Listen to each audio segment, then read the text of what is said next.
नबी की मोहब्बत और इताअत। हमारे नबी हज़रत मोहम्मद मुस्तफ़ा सल्लल्लाहु अलैहि वसल्लम ने हमें दीन इस्लाम की तालीम दी। ये दीन हमें हर अच्छी बात का हुक्म देता है और हर बुरे काम से रोकता है।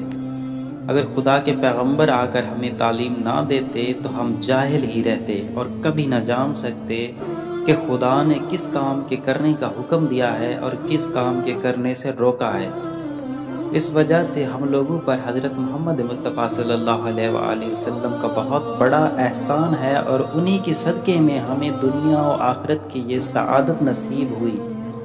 इसलिए हमें चाहिए कि हम सच्चे दिल से उनसे मोहब्बत करें और उनसे मोहब्बत उसी वक्त पूरी तरह हो सकती है जब हम उनके हर हुक्म पर अमल करें और जिस बात से उन्होंने रोका है उसे कभी ना करें, क्योंकि उन्होंने हमको अच्छे कामों का हुक्म दिया है, जैसे वुज़ू, नमाज, रोज़ा, माँ बाप का कहना मानना, अमानतदारी, फ़कीरों से हमदर्दी वगैरह। और बुरे कामों से मना किया है, जैसे झूठ बोलना, लोगों को सताना, चोरी करना वगैरह।